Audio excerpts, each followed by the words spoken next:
తాకట్లో ఉన్న బంగారాన్ని విడిపించి ఆ రోజున మార్కెట్ ధర కట్టి మిగిలిన డబ్బును మీకు అందిస్తుంది కొమ్మూరి గోల్డ్. వైష్ణవి సమాధి దగ్గర ఇక్కడ మీరు చూస్తూ ఉన్నారు. అన్నలందరూ కూడా ఇప్పుడు ఇక్కడికి వచ్చారు. 2 రోజులు అవుతుంది వైష్ణవి భోజనం చేసి. వైష్ణవికి ఇష్టమైనటువంటి బిర్యానీ తీసుకొచ్చాము. వైష్ణవి రోటీ తీసుకొచ్చాము, బిర్యానీ తీసుకొచ్చాము. ఆమెకి మంది అంటే కూడా ఇష్టం, అది కూడా తీసుకొస్తున్నాం. అమ్మా లే అమ్మా, ఒక్కసారి లేచి తినమ్మా, నీకు ఇష్టమైనటువంటి ఫుడ్ తీసుకొచ్చామని చెప్పి 2 రోజుల నుంచి నా చెల్లి వైష్ణవి అసలు భోజనం చేయట్లేదు, నా చెల్లి అసలు తినకుండా ఎలా ఉంటుందని చెప్పి చాలా బాధతో ఇక్కడ అన్నలందరూ కూడా వచ్చి వైష్ణవికి భోజనం పెడుతున్నటువంటి పరిస్థితి ఇక్కడ మనం క్లియర్గా చూడొచ్చు. 2వ రోజు సమాధి దగ్గర అన్నలందరూ వచ్చి నా నా చెల్లికి ఎంతో ఇష్టం. నా చెల్లి ఎప్పుడైనా సరే ఏదన్నా ఆకలేస్తుంది, నాకు బిర్యానీ కావాలంటే పరుగున వెళ్ళి బిర్యానీ తీసుకొచ్చినటువంటి అన్నలు ఈరోజు తను లేకపోయేసరికి తను అసలు ఏంటంటే తనకి ఇష్టమైనటువంటి ఫుడ్ అసలు ఏముంది, అసలు ఎలా లోపల సమాధిలో ఉండగలుగుతుంది. లేమ్మా ఒక్కసారి లే, ఈ అన్న వచ్చాడు, ఈ అన్న నీకు ఇష్టమైనటువంటి బిర్యానీ తీసుకొచ్చాడు, తిందుగాని లేమ్మా అని చెప్పి లేపుతున్నాడు. చూడండి ఒక్కసారి ముద్ద కలిపి వైష్ణవికి తినిపిస్తా ఉన్నాడు. చూడండి నిజంగా అన్నలు ఎంత ప్రేమ పెంచుకున్నారో ఆ చిట్టి చెల్లెల పట్ల. సమాధిలో ఉన్నటువంటి వైష్ణవిని లేపుతూ తను ఇంకా రాదు అని తెలిసినా కూడా ఇంకా ఆ అన్నలు ఎంత బాధకు గురవుతున్నారు, ఎంత ఆవేదనకు గురవుతున్నారు. తినమ్మా, నీకోసం బిర్యానీ తీసుకొచ్చాను తినమ్మా అంటూ చాలా చాలా బాధ కలుగుతున్నటువంటి దృశ్యం ఇది. ఎండలోనే ఉంటూ వాళ్ళు చాలా బాధ వ్యక్తం చేస్తూ అన్నలందరూ కూడా మొత్తం వైష్ణవికి 15 మంది వరకు అన్నలే ఉన్నారండి. ఒకే ఒక్క ఆడపిల్ల, చిట్టి చెల్లెలు, బంగారు చెల్లెలుగా అన్నలందరూ కూడా ప్రేమించారు ఆ చెల్లెల్ని. కానీ ఇక్కడ ఆ దుర్మార్గుడు ఇంత చంపేసి, కత్తితో పొడిచి చంపేసి మా చెల్లెల్ని మాకు కాకుండా చేశాడు అంటూ వాళ్ళందరూ కూడా చాలా బాధపడుతున్నారు. అమ్మ తినమ్మా అంటూ ముద్ద కలిపి నీకు ఇష్టమైనటువంటి బిర్యానీ తీసుకొచ్చానమ్మా. ఆ అన్న ఎంత బాధపడుతున్నాడు చూడండి. చిట్టి తల్లి, మమ్మల్ని వదిలేసి వెళ్ళిపోయావా, వాణ్ణి వదిలిపెట్టను, ఎక్కడున్నా సరే వెంటాడతాను వాణ్ణి అంటూ అక్కడ ఆ సమాధి మీదే పడుకొని ఎంత బాధకు గురవుతూ ఉన్నాడు చూడండి. ఒక్కసారి సమాధి దగ్గర అన్నలందరూ వస్తూ ఉన్నారు. 2వ రోజు 3వ రోజు మేము ప్రతిరోజు ఇక్కడికి వస్తాం.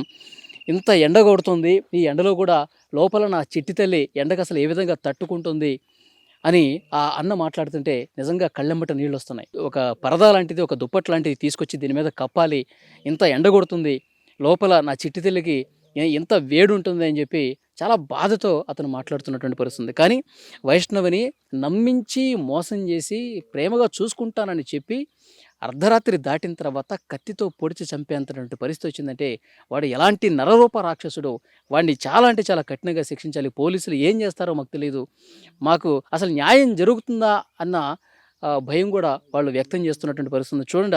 ఆ అన్న, సొంత అన్న వైష్ణవి సమాధి మీద పడుకొని ఎంత విలపిస్తున్నాడు చూడండి, ఎంత ఆవేదన వ్యక్తం చేస్తున్నాడు చూడండి. నిజంగా పగోడికి కూడా ఈ కష్టం రాకూడదు అంటూ నిజంగా చెల్లెల్ని అభిమానించే ప్రతి అన్న గుండె కూడా బరువెక్కుతున్నటువంటి దృశ్యం. మొత్తం 13 నుంచి 16 మంది అన్నలు ఉన్నారండి. ఆ కుటుంబం మొత్తం వారసత్వంలో 16 మంది వరకు అన్నలుంటే ఆ అన్నలందరికీ కూడా ఒకే ఒక్క చిట్టి తల్లి వైష్ణవి.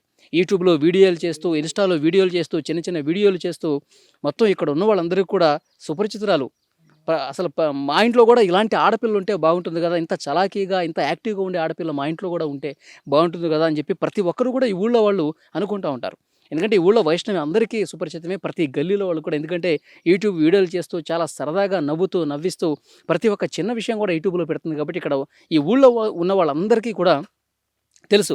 నేను ఇంతకుముందు కూడా అక్కడ కాలనీ వాసుల్లో అందరినీ కూడా అడిగితే ఇంత మంచి అమ్మాయిని చంపడానికి వాడికి అసలు చేతులు ఎట్లా వచ్చాయని చెప్పి మాట్లాడుతున్నటువంటి పరిస్థితి ఉంది.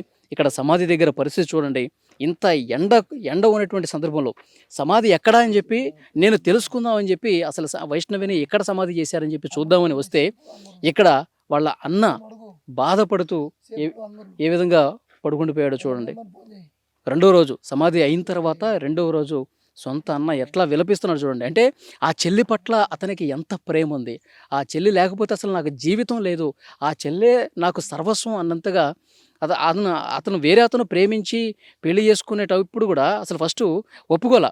వాడు మందు తాగి నేను చచ్చిపోతాను, ఆ అమ్మాయి లేకపోతే నేను బతకలేనంటే, సరే మంచి ప్రేమ ఉందేమో, మంచిగా చూసుకుంటాడేమో అని చెప్పి చేస్తే, ఈరోజు మా చెల్లిని మాకు దూరం చేశాడు, కత్తితో పొడిచి చంపాడంటే ఇంకా దాన్ని తలుచుకొని గుండెల్ని అసలు ఆ బాధని తట్టుకోలేని పరిస్థితి ఉంది. నిజంగా చూడండి ఆ అన్న, బ్రదర్ వద్దు ఇక్కడ రండి బాగా ఎండగా ఉందంటే, నా చెల్లిని నేను వదిలిపెట్టి నేను రాలేను అని అనేటువంటి పరిస్థితి ఇక్కడ కనిపిస్తుంది.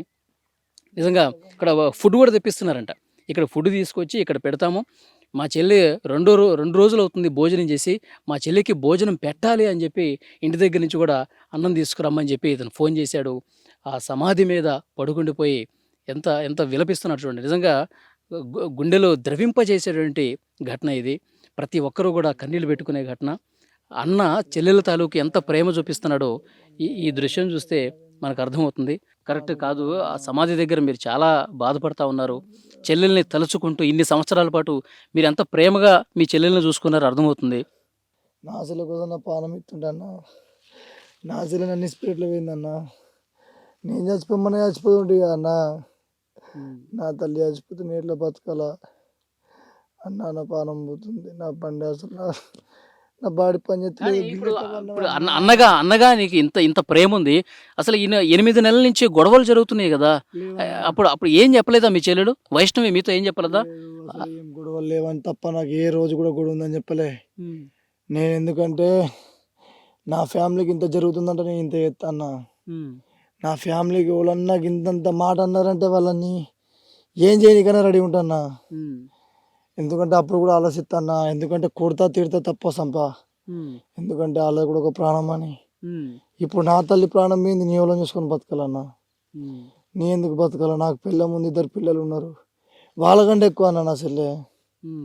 అన్న ఫోన్ చేసి చెల్లె ప్రాణం పోయిందంటే 150, 160, 170 స్పీడు కేవలం స్విఫ్ట్ డిజైర్ దాన్ని కొట్టి 750 కిలోమీటర్లు 9 గంటలలో 8 గంటలలో వచ్చిన. అయ్యో నా చెల్లె కోసం వస్తా, నా చెల్లె నా కోసం వస్తలే అన్న. అప్పుడు ఈ విషయం తెలిసినప్పుడు ఎక్కడున్నా? వైజాగ్లో ఉన్నా. And for more videos, Please subscribe to iDream. Please subscribe to iDream. Please subscribe iDream. And please subscribe to iDream. For more videos, subscribe to iDream.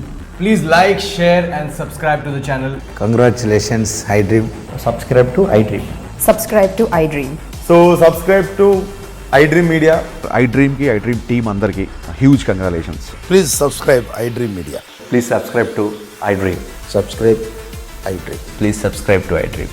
iDream అంటే నా కళల ఛానల్ను సబ్స్క్రైబ్ చేసుకున్న నోరు తిరుగుతలేదు, మీరైతే గంట గుర్తు కొట్టండి. For more such videos, please subscribe to iDream.